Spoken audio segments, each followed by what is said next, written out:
Você já ouviu falar do Evangelho de Maria Madalena? Um texto antigo, oculto por séculos, que traz uma versão totalmente diferente da história de Jesus Cristo. Mas por que esse evangelho nunca entrou na Bíblia?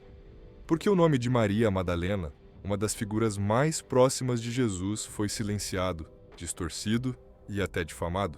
Prepare-se, porque o que você vai ouvir agora pode mudar tudo o que você achava que sabia sobre a fé, a história e o poder. Nos evangelhos canônicos, Maria Madalena é apresentada como uma seguidora fiel de Jesus. Ela é testemunha de sua crucificação e, segundo os próprios textos bíblicos, a primeira pessoa a ver o Cristo ressuscitado. Mas algo estranho acontece logo depois disso.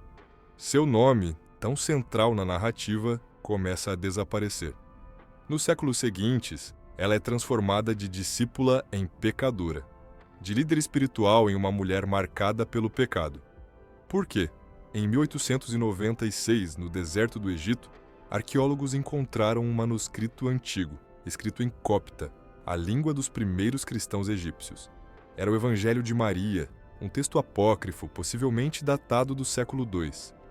Nele, Maria Madalena não é descrita como uma simples seguidora, mas como a discípula mais próxima de Jesus, aquela que compreendia seus ensinamentos mais profundos, espirituais, não dogmáticos. Em um dos trechos mais impactantes, Pedro questiona: será que o Salvador falou com uma mulher, preferindo-a a nós? E Levi responde: se o Salvador a tornou digna, quem és tu para rejeitá-la? Essas palavras revelam um conflito entre os próprios apóstolos e sugerem que Maria poderia ter tido um papel de liderança espiritual, que o cristianismo oficial jamais aceitou. Os séculos seguintes foram marcados por disputas entre doutrinas.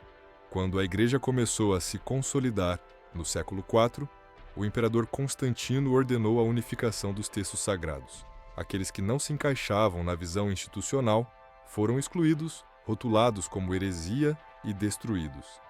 Entre eles estavam o Evangelho de Tomé, o de Filipe e o de Maria. Por quê? Talvez porque esses textos falavam de um conhecimento interior, de um caminho espiritual que não dependia da hierarquia da Igreja. Um tipo de sabedoria perigosa para o poder. O nome de Maria Madalena foi então ligado ao pecado, à prostituição, algo que não existe em nenhum texto bíblico original. Foi uma associação feita séculos depois, por líderes religiosos, como o Papa Gregório Magno, no século VI.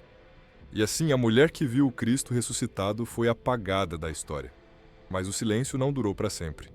Nos anos 1940, novos manuscritos foram encontrados em Nag Hammadi, também no Egito. Entre eles, outros evangelhos que reforçam a visão de Maria como uma mestra espiritual.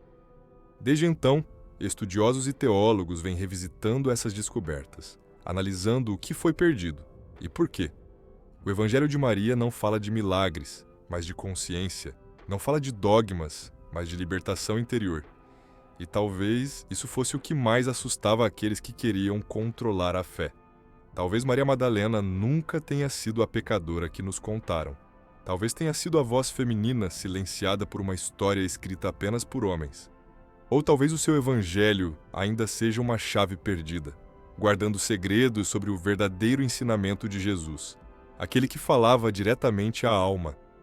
E agora eu te pergunto, você acredita que o Evangelho de Maria foi esquecido por acaso? Ou foi escondido, porque revelava uma verdade que o mundo ainda não estava pronto para ouvir?